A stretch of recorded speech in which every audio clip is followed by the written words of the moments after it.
Hello friends, welcome to ಚಿಕ್ಕಮಿಕ್ಕು family. ನಾನಿವತ್ತು ನಿಮಗೆ ಕಿನೋವಾ ಮತ್ತು ಮೂಂಗ್ ದಾಲ್ ಕಿಚಡಿ ಹೇಗೆ ಮಾಡೋದು ಅಂತ ಹೇಳ್ಕೊಡ್ತೀನಿ. ಸೊ ಕಿನೋವಾ ಅಂತಂದರೆ ಇದನ್ನು ರಾಮದಾನ ಅಂತ ಕೂಡ ಕರೀತಾರೆ, ನವಣೆ ಅಕ್ಕಿ ಅಂತ ಕೂಡ ಕರೀತಾರೆ. ಹಾಗೆ ಮೂಂಗ್ ದಾಲ್ ಅಂದರೆ ಇಟ್ಸ್ ನಥಿಂಗ್ ಬಟ್ ಹೆಸರುಬೇಳೆ. ಸೊ ಇದು ಡಯಾಬಿಟಿಸ್ ಇರೋರಿಗೂ ತುಂಬ ಒಳ್ಳೆಯದು, ಹಾಗೆ ವೆಯ್ಟ್ ಲಾಸ್ ಜರ್ನಿಯಲ್ಲಿರೋರಿಗೆ ಕೂಡ ತುಂಬ ಒಳ್ಳೆಯದು.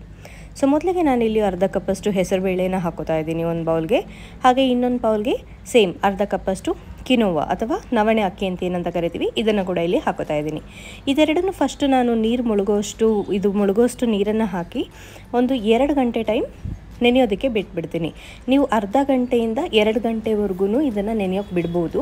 ಸೊ ನೀವು ಅರ್ಜೆಂಟ್ ಇದ್ದರೆ ಬರೀ ಅರ್ಧ ಗಂಟೆ ನೆನೆಸಿದ್ರೂ ಸಾಕಾಗುತ್ತೆ. ಸೊ 2 ಗಂಟೆ ನೆನೆಸೋದ್ರಿಂದ ತುಂಬ ಬೇಗ ಬೇಯುತ್ತೆ. ಸೊ ಇಲ್ಲಿ 2 ಗಂಟೆ ಟೈಮ್ ಆದ ನಂತರ ಮುಚ್ಚಿರೋ ತಟ್ಟೆನ ತೆಗೆದು ಇದನ್ನು ನೀಟಾಗಿ ನೀರಲ್ಲಿ ಒಂದು 2-3 ಸತಿ ತೊಳ್ಕೊಂಡು ನೀರನ್ನು ತೆಗೆದಿಟ್ಕೋಬೇಕಾಗತ್ತೆ. ಸೊ ನಾನೀಗ 2 ನೀರನ್ನು ಚೆನ್ನಾಗಿ ತೊಳೆದು ತೆಗೆದಿಟ್ಕೋತಾ ಇದ್ದೀನಿ. ಹಾಗೆ ಇದಕ್ಕೆ ಬೇಕಾಗಿರೋ ತರಕಾರಿಗಳನ್ನ ತೊಗೊಂಬಿಡೋಣ ಬನ್ನಿ. ನಾನಿಲ್ಲಿ ಅರ್ಧ ಕಪ್ ಮಾಡ್ತಾ ಇರೋದ್ರಿಂದ ನಾನು ಕ್ಯಾರೆಟು, ಬೀನ್ಸು, ಟೊಮೆಟೊ, ಹಸಿಮೆಣಸಿನ್ಕಾಯಿ ಹಾಗೆ ಈರುಳ್ಳಿನ ಇಲ್ಲಿ ತೊಗೊಳ್ತಾ ಇದ್ದೀನಿ. ನೀವು ಬೇಕಿದ್ದರೆ ಇದಕ್ಕೆ ಫ್ರೋಝನ್ ಕಾರ್ನ್ ಅಥವಾ ಬಟಾಣಿ, ಹಸಿ ಬಟಾಣಿ ಕೂಡ ಹಾಕ್ಕೋಬೋದು, ಅಥವಾ ಯಾವುದೇ ರೀತಿಯ ಬೇರೆ ತರಕಾರಿಗಳು, ಈ ಕ್ಯಾಪ್ಸಿಕಮ್, ಅದು ಆಲೂಗಡ್ಡೆ, ಇದರ ಯಾವ ತರಕಾರಿ ಬೇಕೋ ಅದನ್ನು ಹಾಕ್ಕೋಬೋದು.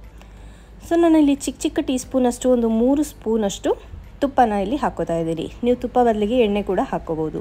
ತುಪ್ಪಕ್ಕಾದಮೇಲೆ 1 ಟೀ ಸ್ಪೂನಷ್ಟು ಸಾಸಿವೆ, 1 ಟೀ ಸ್ಪೂನಷ್ಟು ಜೀರಿಗೆ, ಹಾಗೆ 1-2 ಪಿಂಚಷ್ಟು ಹಿಂಗನ್ನು ಹಾಕ್ಕೋತಾ ಇದ್ದೀನಿ. ಅದಾದ ನಂತರ ಇಲ್ಲಿ ಹಚ್ಚಿಟ್ಕೊಂಡಿರ್ತಕ್ಕಂಥ ಎಲ್ಲ ತರಕಾರಿಗಳನ್ನ ಕೂಡ ನಾನು ಒಟ್ಟಾಗಿ ಇಲ್ಲಿ ಹಾಕ್ತಾಯಿದ್ದೀನಿ. ನಾವು ಕುಕ್ಕರಲ್ಲಿ ಮಾಡ್ತಾ ಇರೋದ್ರಿಂದ ಎಲ್ಲ ತರಕಾರಿಗಳು ಬೇಗ ಬೆಂದೋಗುತ್ತೆ. ಸೊ ಸಪ್ರೇಟಾಗಿ ಬೇಯಿಸ್ಕೊಳ್ಳೋ ಅವಶ್ಯಕತೆ ಇಲ್ಲ.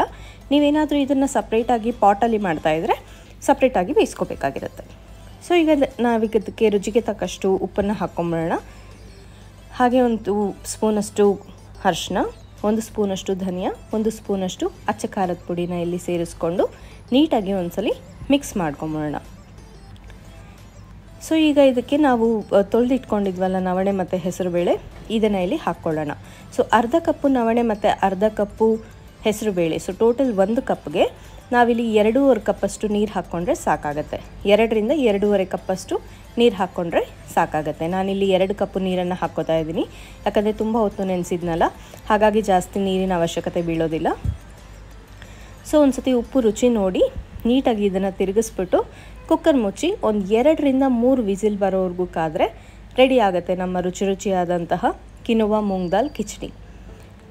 ಸೊ ವೆಯ್ಟ್ ಲಾಸ್ ಜರ್ನಿಯಲ್ಲಿರೋರಿಗೆ ಎಸ್ಪೆಷಲಿ ಇದು ತುಂಬ ಒಳ್ಳೆಯದು, ಯಾಕಂದರೆ ಇದು ಕ್ಯಾಲರೀಸಲ್ಲಿ ತುಂಬ ಕಮ್ಮಿ ಕ್ಯಾಲರೀಸ್ ಇರುತ್ತೆ, ಹಾಗೆ ಬೇಕಾಗಿರುವಂತಹ ಫೈಬರ್ ಮತ್ತು ಪ್ರೋಟೀನ್ ಅಂಶ ಜಾಸ್ತಿ ಇರುತ್ತೆ. ಸೊ ಇವತ್ತಿನ ರೆಸಿಪಿ ಇಷ್ಟೇ. ಖಂಡಿತ ಒಂದು ಸತಿ ಟ್ರೈ ಮಾಡಿ ನೀವು. ಸೊ ಇಷ್ಟ ಆದರೆ ಕಮೆಂಟ್ ಸೆಕ್ಷನಲ್ಲಿ ತಿಳಿಸ್ಕೊಡಿ. ಸೊ ನಿಮಗೇನಾದರೂ ಈ ರೆಸಿಪಿ ಇಷ್ಟ ಆಗಿದರೆ ದಯವಿಟ್ಟು ಲೈಕ್ ಮಾಡಿ, ಹಾಗೆ ಕಮೆಂಟ್ ಮಾಡಿ. ನೀವಿನ್ನೂ ನಮ್ಮ ಚಾನಲ್ಗೆ ಸಬ್ಸ್ಕ್ರೈಬ್ ಮಾಡ್ಕೊಂಡಿಲ್ಲ ಅಂತಂದರೆ ಹೋಗೋಕ್ಕೆ ಮುಂಚೆ ದಯವಿಟ್ಟು ನನ್ನ ಚಾನಲ್ಗೆ ಸಬ್ಸ್ಕ್ರೈಬ್ ಮಾಡ್ಕೊಳ್ಳಿ. ಹಾಗೆ ನೋಟಿಫಿಕೇಷನ್ಗೋಸ್ಕರ ಬೆಲ್ ಐಕಾನ್ ಮೇಲೆ ಕ್ಲಿಕ್ ಮಾಡೋದನ್ನು ಮರಿಬೇಡಿ. ಸೊ ಇವತ್ತಿನ ರೆಸಿಪಿ ಇಷ್ಟೇ. ನಾನೀಗ ಇದನ್ನು ಬಿಸಿ ಸರ್ವ್ ಮಾಡ್ಕೋತಾ ಇದ್ದೀನಿ. ಇದನ್ನು ಒಂದು ಬ್ಯಾಲೆನ್ಸ್ಡ್ ಮೀಲ್ ಆಗಿ ತೊಗೊಳ್ಳೋದಕ್ಕೋಸ್ಕರ ನಾನು 1 ಪೋರ್ಷನಷ್ಟು ಕಿನೋವಾ ಕಿಚಡಿನ ರಾಯ್ತಾ ಜೊತೆ ತೊಗೋತಿದ್ದೀನಿ. ಹಾಗೆ ಸಲಾಡ್ ಬದಲಿಗೆ ಸೌತೆಕಾಯಿನ ತೊಗೋತಾ ಇದ್ದೀನಿ. ಸೊ ನೀವಿದು ಬೇಕಾದರೆ ಹಾಗೆ ಕೂಡ ತಿನ್ಬೋದು, ರಾಯ್ತಾ ಜೊತೆ ಕೂಡ ತಿನ್ಬೋದು. ಗಾರ್ನಿಷಿಂಗೋಸ್ಕರ ನಾನಿಲ್ಲಿ ಮೇಲೆ ಕ್ಯಾರೆಟ್ ತುರಿನ ಹಾಕ್ಕೋತಾ ಇದ್ದೀನಿ. So hope you like this recipe. ಇವತ್ತಿನ ವಿಡಿಯೋ ಇಷ್ಟೇ.